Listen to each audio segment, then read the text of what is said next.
मंचों की शान चैनल की नई वीडियो के लिए सब्सक्राइब कीजिए और बेल आइकॉन को दबाना ना भूलें।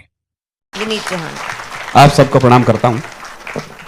वंदना दीदी को जब मैं सुन रहा था, मुझे लग रहा था कि किसान जिस खेत में पसीना बो दे तो उसके अंकुरन में उसकी महक ना आए, ये संभव नहीं है। आप में कुंवर जी के जो महक गूंज रही थी, वो उस किसान की कीमत थी जो आपके इन गुलाबों में महक रही। शरद भैया, एक वाक्य हमारे समाज में चलता है कि बहू यदि घर में आए तो उसे बेटी समझ लो, बेटी जैसी मानना, वो बेटी जब बन के आ रही है। लेकिन शायद मेरे जीवन का पहला उदाहरण है कि कोई दामाद आया हो, उसने बेटे का धर्म निभा दिया हो। यह भी अद्भुत है। कहीं यह वाक्य नहीं है कि किसी ने दामाद को यह कहा हो कि तू बेटे जैसा फर्ज निभाना। आपने प्रगीत भैया की कमी पूरी कर दी। ऑस्ट्रेलिया से वो हमारे संपर्क में, उनका भी प्रवास है, लेकिन आपके लिए भी अद्भुत बधाई कि आपने संकल्प को दोहराया है वंदना दीदी के साथ मिलकर के। वंदना दीदी जब पढ़ रही थी तो कई बार कंठ रुधा है। आंसू नहीं छलकते देखे ऐसी कसम उठा रखी है, होठ नहीं भींचे थे हमने टीस दबा रखी है। आपने उस टीस को व्याकरण दे दिया है। हास्य रस होता, श्रृंगार रस होता, वीर रस होता, उसे धारा को बदलना बड़ा मुश्किल नहीं होता है। हमारी जेब में रखें वो सारे तरीके, आंसुओं के समंदर को पार करना बड़ा मुश्किल है। और हम तो वैसे ही लुहारों की बस्ती के लोग हैं और आज सुनारों की बस्ती में फंस गए। यहां आधे से ज्यादा लोग तो खुद कवि बैठे हैं, पीछे परवाज जी बैठे हैं, तो समझ लो कि एक मौन साधक ऐसे बैठा हुआ है कि कब तुम्हारा पहिया फिसला कि कब उसने घोषणा कर दी कि कविता नहीं है। अभी ये कोटा का दशहरा कविसन होता, मुझे 1 मिनट लगती इस पूरे पांडाल को हुटिंग में और तालियों में बदलने में। वो सारे डायलॉग्स मुझे आते हैं, लेकिन आज ऐसा नहीं है।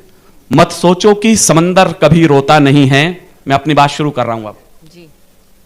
मत सोचो कि समंदर कभी रोता नहीं है, सच तो यह है कि वो अपनी कहानी कभी कहता नहीं है।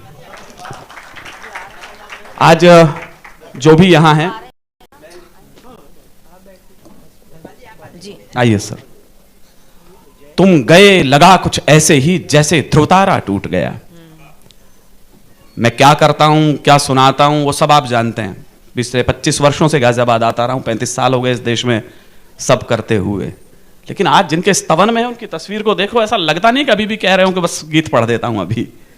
तुम गए लगा कुछ ऐसे ही जैसे ध्रुवता, बिल्कुल ताजा है। और इसमें त्रुटियां हो तो समझ ले कि भावना के आवेग में, कभी कभी आंसुओं के समंदर में व्याकरण को पीछे छोड़ दीजिएगा आप इसमें। तुम गए लगा कुछ ऐसे ही जैसे ध्रुवतारा टूट गया, जो कोई जोगी एक तारा ले गाते गाते रूठ गया। जो कोई जोगी एक तारा ले गाते गाते रूठ गया। यूं तो इस जीवन मेले में आना जाना क्या नई बात, यूं तो इस जीवन मेले में आना जाना क्या नई बात। लेकिन कुछ के जाने से ये लगते सुने दिवस रात। ये चंदा तारे रोते हैं, ये पत्र आंसू ढलकाते हैं। वो अभी यहीं थे आसपास, मन को फिर फिर समझाते हैं। वो यहीं कहीं हैं आसपास, मन को फिर फिर समझाते हैं। लेकिन क्या कोई लौटा है, लेकिन क्या कोई लौटा है जो गया है एक बार। उसकी सुधियां ही लौटी हैं देहरी को छूकर बार बार। तन बेसुध है मन घायल है, तन बेसुध है मन घायल है। आंखें कर था कि इंतजार। तुम सबको गले लगाते थे सो मृत्यु से कर लिया प्यार। तुम सबको गले लगाते थे सो मृत्यु से कर लिया प्यार। उन मोहक बातों का, उनका बात करने का स्टाइल देखें आप। अंतिम लाइन बोल रहा हूं मैं। उस मोहक बातों का अब भी जाने क्यों इंतजार। उन मोहक बातों का जाने अब भी क्यों इंतजार। उनके बिन सूना लगता है कविता का पावन हरिद्वार। उनके बिन सूना लगता है कविता का पावन हरिद्वार। इसलिए मुझे यूं लगता है जैसे ध्रुवतारा टूट गया, जो गीत गजल का एक कलश सहसा पथ में ही फूट गया। जो गीत गजल का एक कलश सहसा पथ में ही टूट गया। तुम गए लगा कुछ ऐसे ही जैसे ध्रुवतारा टूट गया। तुम गए लगा कुछ ऐसे ही। यह काव्यांजलि आज की क्या कविता पढ़ी मेरी आवश्यक वो थी जो आज के कार्यक्रम के लिए जरूरी थी। एक कविता बिना लंबी चौड़ी भूमिका के पढ़ देता हूं, समय चूंकि बहुत कम है। और कुछ होता तो मैंने कहा कि आज पटेबाजी में कर रहा होता। आज मैं पटेबाजी नहीं कर रहा। हाँ, वो पटेबाजी मुझे आती है। एक कविता सुन लीजिएगा, कई बार सुनिए, और सिफारिश या आवेदन या निवेदन या निर्देश हमारे घर के दामाद ने दिया है। और हमारी बेटी को वहां रहना, इसलिए दामाद की बात मानी जा रही है। ये किसी श्रोता की बात नहीं, दामाद की बात मानी जा रही है। अच्छी लगे तो मैं सुना रहा हूं, बुरी लगे तो निखिल जी सुनवा रहे हैं जबरदस्ती। एक कविता है, राजस्थान की एक अच्छी सी सच्ची सी कविता है। मैं राजस्थान से आता हूं, लोग कहते मरते मारते बहुत हो, खून कच्चर बहुत करते हो। तो मैंने उसका उत्तर दिया है कि चिंगारी के पास रहें तो शोले और भड़कते हैं। हम क्यों करते हैं ये सब बातचीत, ये खून फेंकेर दो, ये कर दो। चिंगारी के पास रहें तो शोले और भड़कते हैं, कायर बैरी ललकारे। हम बहुत दूर नहीं है बॉर्डर से, वहां से जैसलमेर से, इसलिए ये 4 लाइन सुन लीजिएगा। हमारे भैया सुन रहे हैं तो आपको भी मैं कह रहा हूं, आरपी शर्मा जी, कि चिंगारी के पास रहें तो शोले और भड़कते हैं, कायर बैरी ललकारे तो बाजू स्वयं भड़कते हैं, और मातृभूमि का इक्कण भी उड़कर उस पार नहीं जाए, इस कारण सूखी मिट्टी पर शोणित रोज छिड़कते हैं। इस कारण सूखी मिट्टी पर शोणित रोज छिड़कते हैं। राजस्थान में उदयपुर में राणा अमर सिंह का शासन था। उनके 2 सेनापति थे, चूंडावत और शक्तावत। चूंडावत हमेशा आगे लड़ते थे हरावल दस्ते में, ये सच्ची कहानी है राजस्थान की।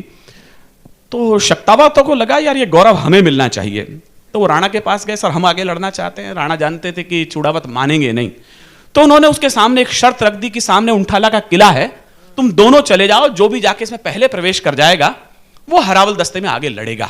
बस कहानी की भूमिका यहां समाप्त होती है और कविता शुरू होती है। मेरी पसंदीदा कविता। राणा को सपने में भी उम्मीद नहीं थी कि कल जो युद्ध होगा वो विश्व के इतिहास का अनूठा युद्ध होगा। मैं तमाम समीक्षक लोगों से आग्रह कर रहा हूं, दुनिया में सत्ता के लिए बहुत सारी लड़ाइयां हुई होंगी, लेकिन मरने के लिए कोई कंपटीशन हुआ हो, यह विश्व के इतिहास की एकमात्र घटना है। सही बात है। मैं शुरू कर रहा हूं, स्वागत है। बस 5 मिनट साथ रहिए। आज कविता के बीज बो रहा हूं, कहीं पीछे से हमारे चचा ना कह दे। मुझे अच्छी तरह याद है, एक संस्मरण कह देता हूं वंदना दीदी। मुझे बड़ा गुमान होने लगा था कि मैं तालियां बहुत बजवा लेता हूं, तो और अब तो बता तो हो गए महाकवि। तो एक बार महेंद्रगढ़ में उन्होंने धीरे से मेरा कंधा पकड़ा, कहना विनीत तुम बहुत अच्छी कविता लिखते हो, बहुत बहुत बहुत बढ़िया लिखते हो, कमाल कमाल, बहुत अच्छा। अच्छा देखो उनकी सहजता देखो, वो मतलब कह नहीं पा रहे कि कहते ने 2 कोड़ी कविता लिख दी। अब तुम्हारा नाम हो गया है पूरे दिन, अब तुम लाल किला पढ़ चुके हो, अब करुण जी के बेटे हो तुम, बहुत बहुत अच्छी कविता लिखते हो तुम। अब मैं भी कहना क्या चाह रहे हैं, अब तुम सब पीछे बैठते हैं ना तो वो तुमको सुनते हैं। मैं कहा जी बिल्कुल सुनते हैं। एक बात कहूँ, मैंने कहा जी कहो। बुरा मत मानना तुम, बिल्कुल बुरा मत मानना। ऐसे बोलते थे। कभी कभी अपनी कविताओं को पिताजी को दिखा लिया करो।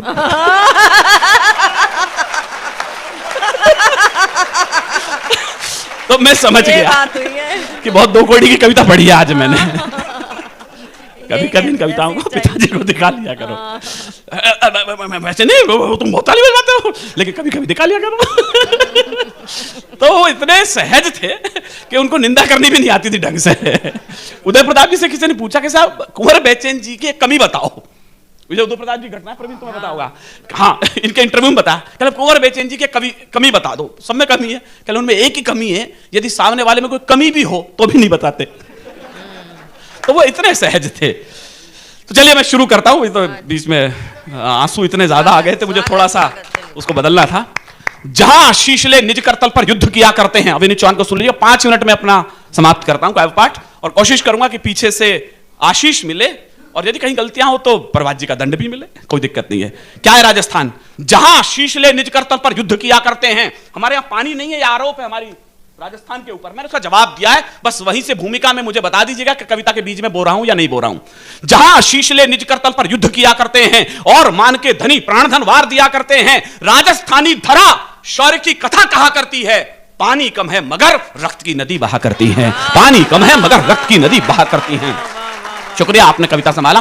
पानी कम है मगर रक्त की नदी बहा करती हैं। जहां फूल सी कोमल नारी शोलों पर चलती हैं, जहां फूल सी कोमल नारी शोलों पर चलती हैं, और वंश की बेल नुकीले भालों पर पलती हैं, और वंश की बेल नुकीले भालों पर पलती हैं। राणा पुत्र अमर सिंह भी मेवाड़ वंश गौरव थे। चूड़ावत शक्तावत मानो शत्रु को रौरव थे, किंतु हरावल दस्ते में बस चूड़ावत लड़ते थे। शक्तावत यह देख देख कर मन ही मन कुड़ते थे। यह विचार उन सबको ही बालू सिंह तक ले आया, उनके सेनापति का नाम। यह विचार उन सबको ही बालू सिंह तक ले आया। उद्वेलित बालू सिंह भी झटपट राणा तक धाया। बोला श्रीमन हम भी पौरुष तलवारें रखते हैं, फिर क्यों अग्रिम दस्ते में ये चूड़ावत लड़ते हैं। सम्रांगण में प्राणोत्सव का ये क्रम रोका जाए।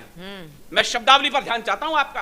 सम्रांगण में प्राणोत्सव का यह क्रम रोका जाए। एक बार यह मौका शक्तावत को सौंपा जाए। एक बार यह मौका शक्तावत को सौंपा जाए। एक बार यह मौका शक्तावत को सौंपा जाए। तो चिंतित राणा ने इसमें देखा भीषण अंदेशा। वो जानते थे कि चूड़ावत मानेंगे नहीं। चिंतित राणा ने इसमें देखा भीषण अंदेशा, चूड़ावत सरदार जैत सिंह को भेजा संदेशा। जैत सिंह ने राणा का प्रस्ताव सुना, फिर बोले जैसे पृथ्वी के कंपन को शेषनाग फंडोले। बोले श्रीमन आखिर तुमको क्यों आभास हुआ है? क्या चूड़ावत तलवारों से उठ विश्वास गया है? आप कहे तो बैरी दल से धरा पाट के रख दूं, एक लिंग की कसम चरण में शीश काट के रख दूं। शक्तावत प्रस्तावों ने सच हमको क्रुद्ध किया है, भूल गए घायल कबंध ने पहरों युद्ध किया है। भूल गए घायल कबंध ने पहरों युद्ध किया है। भूल गए घायल कबंध ने पहरों युद्ध किया है। क्रोधित जैत सिंह आंखों में भर अंगार रहा था, अधिकार छीनने वाला है। क्रोधित जैत सिंह आंखों में भर अंगार रहा था, जो मणि छीनने के भय से विषधर फुफकार रहा था, जो मणि छीनने के भय से विषधर फुफकार रहा था। राणा के समझाने पर भी दोनों खड़े हुए थे,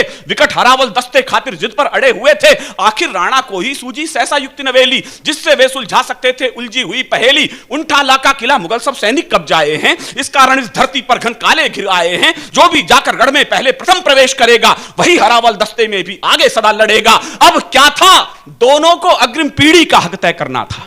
मेरी बात पर फिर ध्यान चाहता हूं, खुद को तो पता था कल क्या होना है। अब क्या था? दोनों को अग्रिम पीढ़ी का हक तय करना था। लड़ना क्या था? उन्हें मौत को जाकर ही वरना था। पूरी रात युगल योद्धाओं को तलवारें भाई, और उधर चिंतित राणा को नींद नहीं थी आई। भोर हुई, रणभेरी गूंजी और दुंदभी बोली, मेवाड़ी से चले खेलने आज खून की होली। आज नहीं निर्णय होना था हार और शुभ जय का।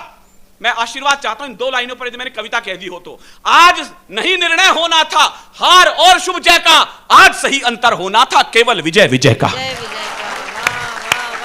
आज सही अंतर होना था केवल विजय विजय का। मेरा मन रखने के लिए जरा ताल में इसमें हॉल में ताली गूंजाएंगे, मुझे अच्छा लगेगा। मृत्यु दुल्हन की खातिर, मैं कलेजा निकाल रहा हूं इस बार आपके सामने। मृत्यु दुल्हन की खातिर दो दूल्हे खड़े हुए थे, कौन वरेगा प्रथम उसे जिद पर अड़े हुए थे। कौन वरेगा प्रथम इसे जिद पर अड़े हुए थे। कौन वरेगा प्रथम। ताली में थोड़ी कमी रह गई, मैं कोशिश करूंगा छीन लूं आपसे वो ताली। मृत्यु दुल्हन की खातिर दो दूल्हे खड़े हुए थे, कौन वरेगा प्रथम उसे जिद पर अड़े हुए थे। और इधर धरती पर अर्थी अग्रिम सजी पड़ी थी। एक एक हाथ उठ जाएगा, मुझे अच्छा लगेगा। और इधर धरती पर अर्थी अग्रिम सजी पड़ी थी, पहले किसको वरूं इसी उलझन में मृत्यु खड़ी थी। पहले किसको वरूं इसी उलझन में मृत्यु खड़ी थी।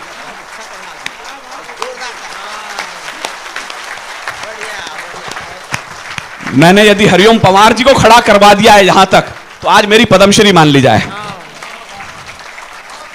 मृत्यु दुल्हन की खातिर दो और इधर धरती पर अर्थी अग्रिम सजी पड़ी थी, पहले किसको वरूं इसी उलझन में मृत्यु खड़ी थी। तो भिड़ने लगे काल से खुलकर वीर सुभट अभिमानी, लगी रक्त से खप्पर भरने काली और भवानी। दोनों योद्धा एक एक कर अरिदल काट रहे थे, दोनों योद्धा दुश्मन से जो भूतल पाट रहे थे। सहसा बालू सिंह का हाथी मुख्य द्वार पर आया। मेरे रोंगटे खड़े इस समय इस लाइन को पढ़ते समय। सहसा बालू सिंह का हाथी मुख्य द्वार पर आया, भाले जैसी देख नुकीली कीलों को चकराया। बार बार टक्कर की खातिर जो आगे बढ़ता था, उतना ही वो कील भयंकर देख देख हटता था। तो बालू सिंह हाथी से कूदा, दरवाजे पर आया, खड़ा हो गया, कील पकड़कर हाथी पर चिल्लाया, कहा महावत से हाथी को सीने पर आने दो और सभी शक्तावत वीरों को अंदर जाने दो। शुक्रिया। क्या कविता है भाई, वाह वाह वाह वाह। और सभी शक्तावत वीरों को अंदर जाने दो। कहा महावत ने स्वामी ये कैसे अनर्थ कर दूं, जिसका खाया अन्न उसी के तन पर बर्छी धर दूं। बालू बोला वीर व्यर्थ मत नाहक समय गवाओ, समय आ गया मातृभूमि का बढ़कर कर चुका हो। समय आ गया मातृभूमि का बढ़कर कर चुका हो। विवश महावत ने हाथी तब आगे बढ़ा दिया था, विवश महावत ने हाथी तब आगे बढ़ा दिया था। बालू सिंह ने भी सीना कीलों पर अड़ा दिया था। हाथी ने मस्तक की टंकर, मैं दृश्य खड़ा कर रहा हूं उस युद्ध का जब हाथी टक्कर मार रहा है। हाथी ने मस्तक की टक्कर मारी जो प्रलयंकर, दरवाजे गिर गए किले के करते शोर भयंकर। गज मस्तक को भिगो रही थी शत शोणित पिचकारी, दिव्य आरती आज मृत्यु की गजने स्वयं उतारी। दिव्य आरती आज मृत्यु की गजने स्वयं उतारी। दिव्य आरती आज मृत्यु की गजने स्वयं उतारी। हाथी शोणित की पावन गंगा में नहा चुका था, हाथी शोणित की पावन गंगा में नहा चुका था। बालू सिंह भी उधर रक्त के धारे बहा चुका था, बालू सिंह भी उधर रक्त के धारे। अब देखें बालू सिंह का हाथी एंट्री ले रहा है, किवाड़ टूट चुके हैं। जैत सिंह क्या करता है, अंतिम 2 मिनट की कविता है और कविता समाप्त होती है। उधर जैत सिंह भी रण में इतिहास नवल गढ़ता था, बना शत्रु को काल सर्प को कंगूरे चढ़ता था। जो ही वीर सीढ़ियों से चढ़ कंगूरे तक आया, गोली लगी वक्ष पर, सहसा वीर धरा पर आया। सारे सपने बिखर गए जैत सिंह के। कूदने ही वाला था वो, उसको हक मिलने वाला था कि अब तो आगे मेरी पीढ़ी लड़ेगी। नीचे गिरा हुआ सोच रहा है कि अब तो बालू सिंह का हाथी एंट्री ले चुका है। वीर वो नहीं है जो मृत्यु के दरवाजे पर अपनी आंखें खुद बंद कर ले। वीर वो है जो मृत्यु से पंजा लड़ा करके दरवाजे खुद खोल दे कि मैं चाहूंगा अपनी मृत्यु को कैसे डिजाइन करूंगा। बहुत खूब, बहुत खूब। जय सिंह ने अपनी मृत्यु खुद डिजाइन करी।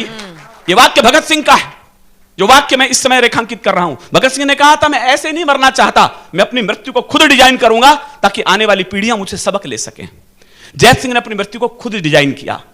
गोली लगी वक्ष पर सहरा, वीर धरा पर आया, सोचा अगर किले में पहले बालू कदम धरेगा, वही हरावल दस्ते में भी आगे सदा लड़ेगा, वही हरावल दस्ते में भी आगे सदा लड़ेगा। तो शीश कलम करके ही कोई कर्ज अदा करता है। बड़े लोग बैठे हैं, कलम के दो अर्थ हैं यहां पर। शीश कलम करके ही कोई कर्ज अदा करता है और कलम के लिए विषय वो नए नए धरता है।